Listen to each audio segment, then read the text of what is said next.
Hi guys, good evening and welcome back once again to the EdWord. I'm your host Eddie, and in today's video I will be discussing what I thought of the latest and most WTF filled episode of WandaVision to date. Wow, what a shocker of an episode. Now, before I begin, of course, please be warned, this is a spoiler, and I mean spoiler-filled episode review. If you're not caught up on WandaVision by the most recent episode, which was episode 5, or previous episodes, you might not want to keep watching or listening, as I will be discussing massive OMG WTF spoilers, the like of which you will not believe unless you have seen it already. So don't keep watching or listening, is what I'm saying, if you're not caught up, because I am going to be discussing spoilers now. You have been warned. Okay, let's jump right into it. Holy smokes. Not only was this probably the best episode they've done so far, and not just because of that unexpected, amazing cameo at the end, but the story itself throughout this whole episode was done very well. It felt very much like Full House, which was super funny because, Elizabeth Olsen's famous twin sisters, Mary Kate and Ashley, made their big break on that show, I believe. I think it was one of the first things they did, which is what this whole episode felt like, was Full House, and introduced all sorts of reveals to us as well that, either Wanda is holding this town of Westview, New Jersey hostage and she's not herself, or something or somebody else is tapped into her emotions and is making her live out some fantasy life that she could have with Vision as her husband and their 2 children, and her apparently not dead brother, Pietro, aka Quicksilver, but not Aaron Taylor Johnson. No, Evan Peters from the X-Men franchise came on board. That was shocking. Well, I'm going to be honest with you guys. I kind of had it spoiled for me in a weird way, because I thought I saw something that could have been legit or illegit on YouTube, like a promo for this episode, but I wasn't sure. But when I saw him revealed, I was still shocked, but in the back of my mind I was thinking, oh, so it was real. Okay. But it was still a delight to see that for the first time. I mean, my jaw just dropped.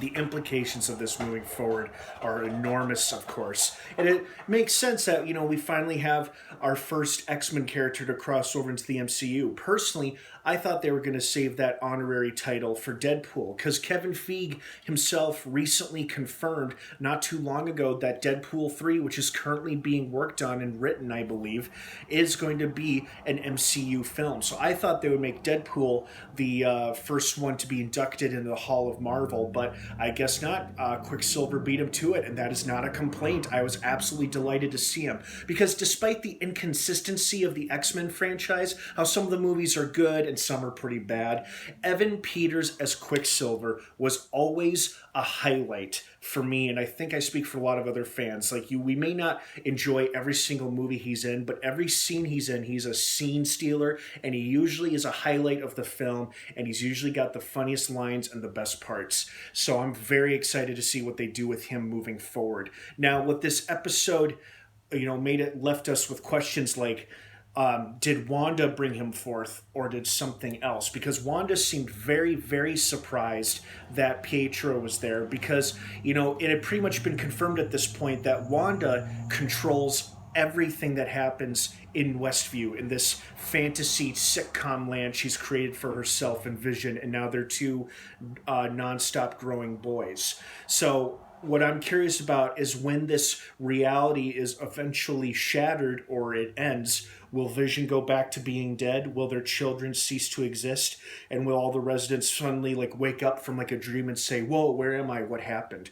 I do love the fact that they showed us what happened to Vision's body after Endgame, how it was Scarlet Witch herself who broke into a government facility, stole his corpse, and then brought him back to life. How she did without the Mind Stone, I don't know, but they did confirm through a line of dialogue she could have easily beaten Thanos by herself, which does confirm a long-running theory and a long fan debate that Scarlet Witch is the most powerful, if not one of the most powerful figures in the MCU, and this episode pretty much confirmed it. So because she's just become so insanely powerful and strong, maybe she was able to bring back Vision back to life through her own sheer willpower.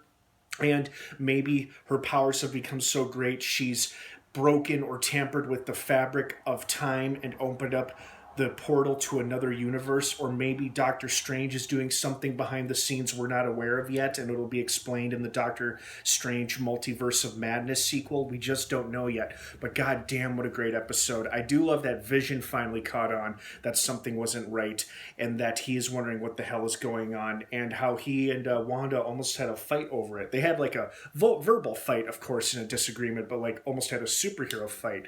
But now that Vision is aware of what's happening, it'll be interesting to see how he pretends to go along moving forward, or just what happens with him and Wanda and now Quicksilver moving forward. So what did you guys think of this episode? Was your mind completely blown? Did your jaw drop like so many awesome YouTube reaction videos that I've seen?